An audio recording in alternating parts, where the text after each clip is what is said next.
Всем доброго времени суток, на связи Агрессор. В этом видео я хочу рассказать вам о наиболее интересном и запоминающемся ивенте, который в текущем патче очень часто выпадает в начале игры, по крайней мере лично мне. Речь пойдет об ивенте 42 года и 3 дня, или же просто ивент об атомных часах. Но перед началом рассказа хочу вам напомнить, что в Starfall Online совсем недавно произошел последний вайп общего прогресса. Поэтому если вы любите тактические бои, исследования космоса и красивые пейзажи, совмещенные с эпичными космическими сражениями, то советую вам опробовать данную игру. Ссылку на нее вы можете найти в описании под видео. Путешествуя своим научным кораблем по галактике, вы можете наткнуться на аномалию в мусорном или астероидном поле, а после ее изучения вы узнаете, что это герметичная капсула с атомными часами внутри. Кто, как и зачем ее создал, не особо понятно и ясно. Но то, что мы знаем точно, что на часах идет обратный отсчет, который закончится через 42 года и 3 дня.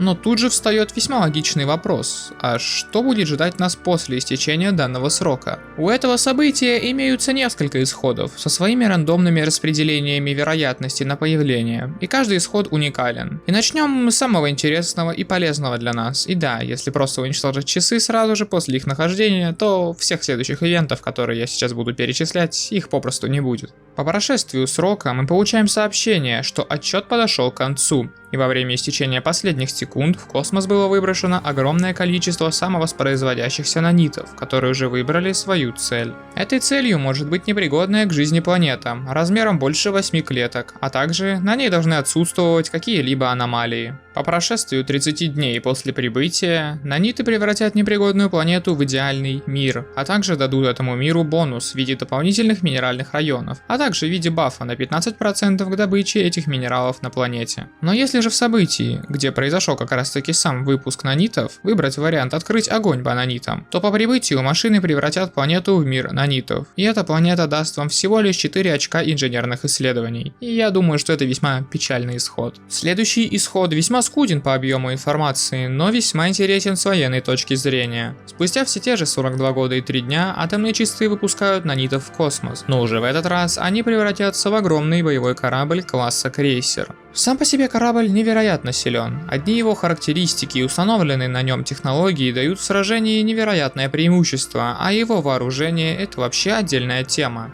В его вооружение входят 4 ракеты типа энергетическая сфера и 3 штурмовика типа боевые нанороботы. У первого оружия огромный урон в секунду, а так как это ракеты, то при отсутствии у противника ПРО любые цели уничтожаются очень быстро. Нанороботы же, в свою очередь, могут спокойно помогать добивать цели, не добитые ракетами. Если же вам выпал ивент, при котором все наниты, покинувшие атомные часы, превратились в вычислительную сеть, то в какой-то мере вам даже повезло. Эта сеть дает всего лишь 10 очков инженерных исследований, которые после могут быть раскачаны до 16. По личным наблюдениям и по коду игры, дальнейшее развитие событий при таком исходе отсутствует. При следующем варианте развития событий вы обнаруживаете, что у вас стало на одну планету или на одного примитивного существа меньше. При таком варианте, если рядом с местом, где вы нашли данную аномалию, есть примитивные существа, или же пригодная для обитания планета, то по окончанию события она превратится в токсичный мир. Но сразу хочу вас обрадовать, уничтожаются только пригодные планеты, которые не заселены или которые не находятся в процессе колонизации, поэтому можете не волноваться за ваше население.